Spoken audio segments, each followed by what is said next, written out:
दोस्तों, सबसे पहले सब्सक्राइब करें, नोटिफिकेशन बेल दबाएं और सबसे पहले वाली ऑप्शन ऑल करें, जिससे हमारी आने वाली नई वीडियो की नोटिफिकेशन आपको फ़ौरन मिल जाएगी। जय श्री राम भक्तों। दोस्तों, जो हमने वीडियो में प्रश्न पूछा था कि काकभुसुंडी जी का प्रथम जन्म कहाँ पर हुआ था, तो उसका उत्तर है अयोध्या नगरी में एक शूद्र परिवार में उनका जन्म हुआ था। चलिए आज की कथा श्रवण करते हैं। आज की कथा है चतुर मंत्री और राजा का एक प्रश्न। आइए कथा श्रवण करें। बहुत समय पहले की बात है। किसी नगर में एक राजा राज करता था। उसका मंत्री बहुत बुद्धिमान था। एक बार राजा ने अपने मंत्री से प्रश्न किया, मंत्री जी, भेड़ों और कुत्तों के पैदा होने की दर में तो कुत्ते भेड़ों से बहुत आगे हैं, लेकिन भेड़ों के झुंड देखने में आते हैं और कुत्ते कहीं कहीं एक आध ही नजर आते हैं। इसका क्या कारण हो सकता है? मंत्री बोला, महाराज, इस प्रश्न का उत्तर आपको कल सुबह मिल जाएगा। राजा के सामने उसी दिन शाम को मंत्री ने कोठे में 20 कुत्ते बंद करवा दिए और उनके बीच रोटियों से भरी एक टोकरी रखवा दी। दूसरे कोठे में 20 भेड़ें बंद करवा दी और चारे की एक टोकरी उनके बीच में रखवा दी। दोनों कोठों को बाहर से बंद करवाकर वे दोनों लौट गए। सुबह होने पर मंत्री राजा को साथ लेकर वहां आया। उसने पहले कुत्ते वाला कोठा खुलवाया। राजा को यह देखकर बड़ा आश्चर्य हुआ कि 20 कुत्ते आपस में लड़ लड़कर अपनी जान दे चुके हैं और रोटियों की टोकरी ज्यों की त्यों रखी है। कोई कुत्ता एक भी रोटी नहीं खा सका था। इसके पश्चात मंत्री राजा के साथ भेड़ों वाले कोठे में पहुंचा।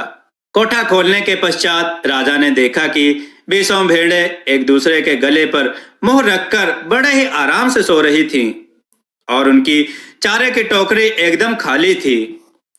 मंत्री राजा से बोला, महाराज, कुत्ते एक भी रोटी नहीं खा सके तथा आपस में लड़ लड़कर मर गए। उधर भेड़ों ने बड़े ही प्रेम से मिलकर चारा खाया और एक दूसरे के गले लगकर सो गईं।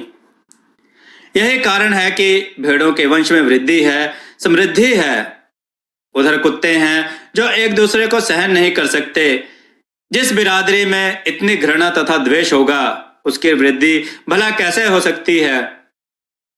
राजा मंत्री की बात से पूरी तरह संतुष्ट हो गया। उसने उसे बहुत सा पुरस्कार दिया। वह मान गया था कि आपसी प्रेम तथा भाईचारे से ही वंश वृद्धि होती है। मंत्री ने इस संबंध में राजा को एक और कहानी सुनाई।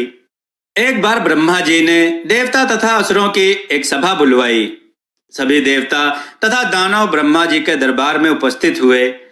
ब्रह्मा जी ने वैसे तो दोनों ही समुदायों की बड़ी अवभगत की, लेकिन देवताओं के प्रति उनके मन में अधिक श्रद्धा तथा सम्मान था। दानवों ने इस बात को भांप लिया कि ब्रह्मा जी के मन में देवताओं के प्रति अधिक मान सम्मान है। दिखाने के लिए वे बराबर का बर्ताव कर रहे हैं। दानवों ने ब्रह्मा जी से कहा, ब्रह्मा जी, देखिए, आप देवताओं को अधिक महत्व दे रहे हैं। उनके प्रति आपके हृदय में अधिक सम्मान है। अगर ऐसा ही है तो फिर हमें यहाँ क्यों बुलाया गया? ब्रह्मा जी ने बहुत समझाया, किंतु दानवों का क्रोध कम नहीं हुआ। अब तो ब्रह्मा जी ने संकल्प कर लिया कि दानवों को इस बात का बोध कराना ही होगा कि वे देवताओं की बराबरी नहीं कर सकते। ब्रह्मा जी ने असुरों के राजा से कहा, मुझे प्रसन्नता होगी यदि आप देवताओं के समान बन जाएं, उनसे पीछे न रहें। हम तो पहले ही उनसे बहुत आगे हैं। असुरों के राजा ने अकड़ कर कहा, बुरा न माने तो मैं आपकी परीक्षा ले लूं। ब्रह्मा जी ने पूछा, ठीक है, हो जाए परीक्षा। दानवों के राजा ने कहा। रात के भोजन में ब्रह्मा जी ने देवताओं, दानवों सबके हाथों पर उंगलियों तक डंडे बंधवा दिए, जिससे दोनों हाथ मुड़ ना सके। सबसे पहले ब्रह्मा जी ने असुरों के आगे लड्डुओं के बड़े बड़े थाल परोसे और कहा कि जो अधिक लड्डू खाएगा वही श्रेष्ठ होगा। दानवों ने लड्डू उठा तो लिए, किंतु हाथ में डंडे बंधे होने के कारण वे लड्डू को अपने मुंह तक नहीं ले जा सके। यह एक विकट समस्या उत्पन्न हो गई। बहुत प्रयास करने के पश्चात भी कोई दानव लड्डू खाने में सफल ना हो सका। सभी उठ गए। अब देवताओं की बारी आई। उनके हाथ पर भी उसी प्रकार के डंडे बांधे गए। उनके हाथ भी मुड़ नहीं सकते थे। पंक्तियों में बैठे सभी देवताओं के सम्मुख लड्डू परोसे गए। देवताओं ने दो दो जोड़ी बना ली। एक देवता दूसरे देवता को लड्डू खिला रहा था। सभी दानव यह तमाशा देख रहे थे। उन्हें मानना पड़ा कि वास्तव में देवता दानवों से श्रेष्ठ हैं। राजा को मंत्री की कहानी बहुत पसंद आई। वह मान गया कि वास्तव में एकता द्वारा कुछ भी किया जा सकता है। दोस्तों, आपको यह कथा कैसी लगी? अपने विचार और सुझाव कमेंट में जरूर दें।